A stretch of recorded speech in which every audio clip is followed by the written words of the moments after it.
Bismillahirrahmanirrahim. Assalamualaikum warahmatullahi wabarakatuh. Ahlan wa sahlan ayyuhas shadiqah. Hadzal yaum yaumul akhiri minasyahri Ramadan. Dan pada kesempatan kali ini, aku akan membawakan syiar Ramadan dengan tema menyambut kemenangan Hari Raya Idul Fitri. Apa sih yang bakal aku bahas pada tema kali ini? Yang bakal aku bahas pada tema kali ini adalah 7 amalan sunnah Idul Fitri yang bisa kita lakukan. Yang pertama, dianjurkannya makan dan minum sebelum sholat Idul Fitri. Kenapa kok kita dianjurkan untuk melakukan hal tersebut?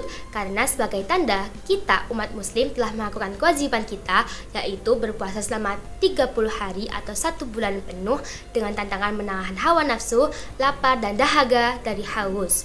Dan kita disunahkan untuk memakan 3, 1 atau 7 biji kurma serta 1 gelas air putih. Yang kedua, mandi dan mengenakan pakaian terbaik. Nah, tentunya kita sebelum melakukan sholat Idul Fitri, mandi dan mensucikan diri dong, karena kita menghadap kepada Allah SWT, serta mengenakan pakaian terbaik kita.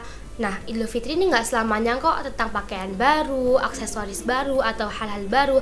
Kita bisa kok mengenakan pakaian di mana dia itu pakaian lama, yang asalkan itu pakaian terbaik dan pakaian terbagus bagi kita. Nah, berpakaian kita juga harus sesuai dengan syariat agama. Yang laki-laki tidak memakai sutra dan tidak memakai emas dan tentunya memakai wangi-wangian. Dan yang perempuan tidak bertabaruj, menutup aurat dengan sempurna seperti kerudung yang menutup dada dan pakaian yang tidak ketat ataupun pakaian longgar, serta tidak memakai wangi-wangian terlalu berlebihan.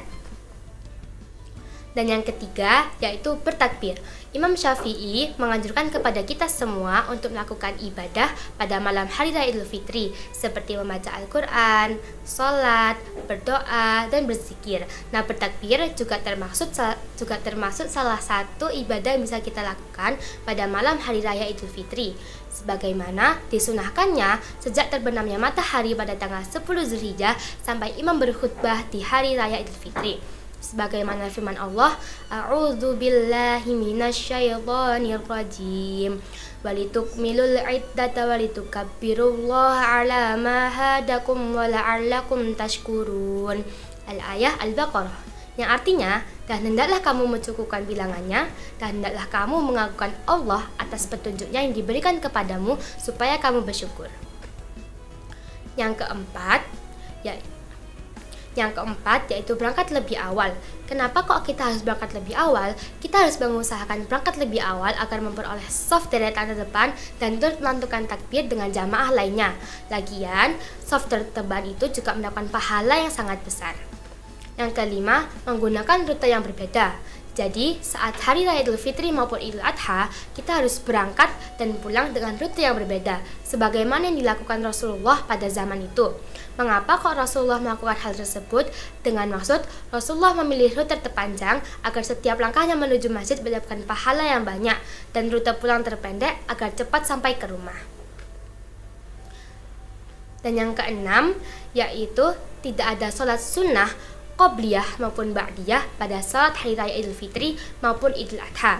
Kita hanya melaksanakan 2 rakaat Idul Fitri ataupun Idul Adha tanpa adanya qobliyah ataupun ba'diyah. Dan yang terakhir, yaitu mengucapkan salam Hari Raya kepada sesama umat muslim. Sunnah yang baik di Hari Raya Idul Fitri adalah saling mengucapkan selamat seperti ucapan taqabbalallahu minna wa minkum, semoga Allah menerima amalan kami dan kalian. Selain itu, hal ini juga menjadi tradisi turun-menurun dan melekat di kalangan masyarakat. Kita juga bisa mendapatkan pahala dengan bersalaman dan bersenyum kepada sesama umat muslim. Namun, kita juga harus menjaga ikhtilat antara perempuan dan laki-laki yang bukan mahram. Dzalika sab'atu sunnatum minal yaumil 'id. Syukran ala waqtiliyah iktafaitu bihadzal qadar wa in wajadtum minni shawaban faminallahi wa taufiq wa in khata'an faminafsi. Syukran ala husni ihtimamikum, billahi taufiqi wa hidayah wa ridhaya wa inayah. Wassalamualaikum warahmatullahi wabarakatuh.